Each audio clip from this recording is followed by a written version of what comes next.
Teología de la Religión, lasallista. Bienvenido, doctor. Muchísimas gracias estar en este momento con ustedes. Bueno, pues por la madrugada le dábamos crónica ya al auditorio y se la hemos dado a lo largo de las últimas horas. Se realizó el funeral del Papa Francisco, un funeral con muchos simbolismos, que hablar de religión y hablar de iglesia es hablar de simbolismos. Ahí se concentra, digamos, el misterio en el simbolismo, pero simbolismos de Francisco, toda la misa exequial, toda la procesión hasta el sepulcro, monseñor. Así es, todo más sencillo, porque en este funeral lo que se ha hecho ha sido, el mismo Francisco diseñó este funeral de tal manera que sea lo más sencillo posible, desde pues esa caja de madera hasta pues el recorrido y la tumba en Santa Marta, en Santa María de la Mayor, ¿no? Una tumba totalmente sencilla con el nombre suyo de Francisco, muy parecido también a lo de Benedicto XVI, sí. Algo sencillo y algo pues que nada más se lleve a un espacio de oración, porque si vemos lo de anoche, pues todo nos llevaba a un espacio de oración, desde el himno, que era un himno dedicado, pues hablaba del paraíso, hasta las últimas oraciones de las religiones orientales, católicas, sí.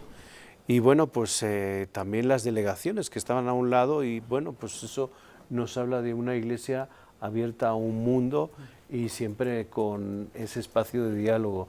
El hecho de que se entierre Francisco no quiere decir que se entierra todo, no. El proceso, los procesos abiertos de Francisco siguen ahí. Sí, claro, las encíclicas, en fin, ya estaremos hablando del legado que deja Francisco. Antes, doctor, ayer fuimos conociendo en esta misa exequial, digo, la Eucaristía, sabemos cómo ocurre, en fin, pero durante toda la transmisión y todo lo que vimos, fuimos conociendo un nuevo proceso.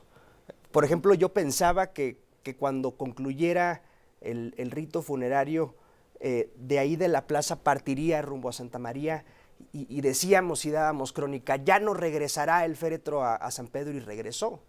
Es decir, fuimos conociendo un proceso inédito, porque digo, hace 20 años que no se sepultaba a un papa en funciones.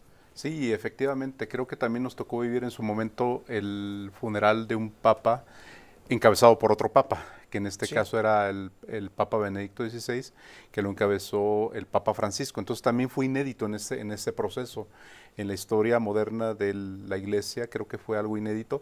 Y ahora lo vemos también, ya lo decía Monseñor, en términos de los simbolismos que están presentes en esta misa, pero también en todo el proceso. El Papa Francisco lo había señalado, lo había asignado en un documento en noviembre del 24, y donde decía, y él fue muy enfático en muchas de los mensajes que dio, de más bien ser un obispo cercano a la gente que un emperador, las exequias de un emperador. En ese sentido, por eso los cambios son muy notables, son muy cercanos a la gente, son muy cercanos sobre todo a la feligresía y sobre todo en la más sencillez, en la más absoluta sencillez, incluido el tema de la homilía, que él lo dijo, o sea, no quiero los grandes discursos, sino quiero un discurso muy cercano, corto y directo. Y esta parte de salir del cortejo del Vaticano a Santa María la Mayor también es inédito, porque es un cortejo que no se había dado, al menos estas generaciones no lo habíamos conocido, otra forma, otro tipo de funeral. En esta generación, estoy hablando de 60 y menos, estamos hablando de que vivieron un funeral de Juan Pablo II, vivieron el de Ratzinger, el Papa Benedicto XVI, y ahora Francisco. Pero no habíamos tenido otra referencia más allá de esos tres momentos. Y hablaba yo en otros espacios, insisto con los simbolismos, cuando veía yo salir el féretro del Vaticano, interpretaba una iglesia hacia afuera, como Francisco la propuso e insistió a través de su pontificado en 12 años, monseñor. Así es, pero fíjate, Francisco sale del Palacio Apostólico, sale y se va a Santa Marta.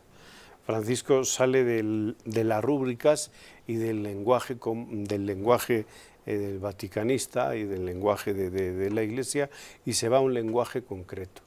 Francisco, el día de su muerte, él diseña salir del Vaticano para morir a los pies de María. Es decir, esto de la salida pues nos tiene que recordar eso que siempre dice, ¿no? Miremos desde la periferia hacia el centro, no del centro a la periferia. Y es salir un poco también de esta rutina y de esta autorreferencialidad. Francisco nos ha sacado, el Papa Francisco, de esta autorreferencialidad, el mirarse a sí mismo, el dejar el clericalismo y volver a las raíces y al fundamento que pues es Jesús y su Evangelio. Estamos platicando con Monseñor Francisco Javier Acero, con el doctor Felipe Gaitán Alcalá. El Papa Francisco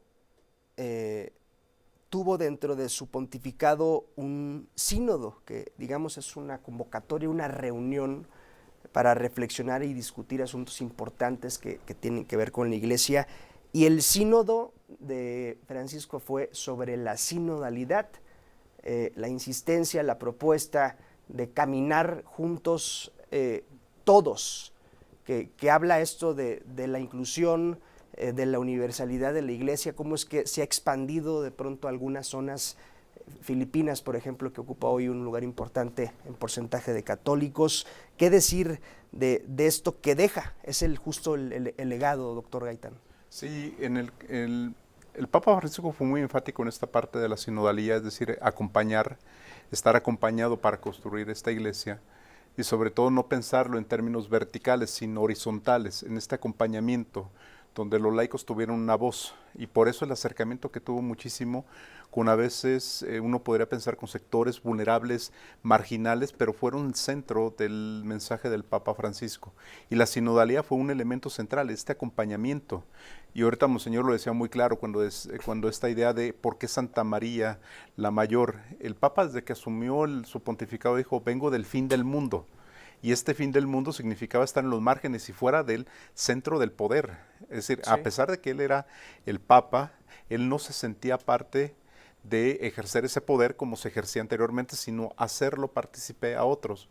Y una de las cosas también, aparte de la sinodalidad, no solamente se refirió al tema de los laicos que participen, del pueblo, de la iglesia, sino incluso en el diálogo ecuménico, porque tuvo un diálogo con diferentes iglesias, casi se podría decir con todas, o sea, estuvo con una ayatola, con imanes, con rabinos, con la iglesia ortodoxa, excepto tuvo solamente una reunión, no se pudo concretar, fue con el Dalai Lama, pero sí, por problemas políticos con China. En ese momento, bueno, había otras condiciones, pero el Papa Francisco precisamente la sinodalidad era ir acompañado hacia adelante. Y el que esté en su tumba, él lo decía un poco, en algunas entrevistas decía que no quería ser enterrado donde trabajaba. Entonces, un poco en ese sentido, también era esta idea de yo no soy ese príncipe de la iglesia, soy el pastor de un pueblo de Dios. Entonces, en ese sentido marcaba una diferencia claramente sí, con todos los antecesores del Vaticano, al menos en el siglo XX. Tan importante es esto que le platicamos de los sínodos, que tan solo se han hecho 29, es decir, es algo importante lo que deja el Papa Francisco respecto a esta discusión que duró no una semana, no 3 meses, sino 3 años. Monseñor, nos queda un minutito y medio antes de la pausa. Es importante, y no solamente, esto viene desde una frase de San Juan Pablo II, la espiritualidad de comunión. Y desde ahí es cuando se empieza a pensar ya en una iglesia en donde caminemos todos juntos. Y como dices, una iglesia que integre. Pero bueno, esto es desde el Concilio Vaticano II. Esto es desde los años 60, el Papa Francisco lo que hace es poner el Concilio Vaticano II en funcionamiento en las diócesis y en las parroquias. Bien, estoy platicando con Monseñor Francisco Javier Acero, con el doctor Felipe Gaitán. Todo lo que hay alrededor de lo que vimos esta madrugada desde Roma, un proceso, una procesión desde la Basílica de San Pedro rumbo a la plaza, luego de la plaza hacia la Basílica, de la Basílica a las afueras del Vaticano, el corazón de Roma, hasta llegar hasta la Basílica de Santa María la Mayor, donde ya descansan los restos del Papa Francisco. Vamos a ir a la pausa y retomamos esta conversación. ¿Qué viene, qué sigue para la Iglesia después del pontificado del Papa Francisco? Ya se afinan los detalles, se van a empezar a afinar los detalles porque en estos momentos hay luto, son 9 días de luto, son 9 días en lo que dura pues, una serie de oración. En misas, Sí, los justo. famosos novenarios que decimos aquí en México, Sí. es lo mismo que se va a celebrar estos días en el Que se Vaticano. celebra ya, ¿no? Sí, Entiendo, a a partir partir de del sepulcro, exactamente. Vamos a la pausa y retomamos este tema.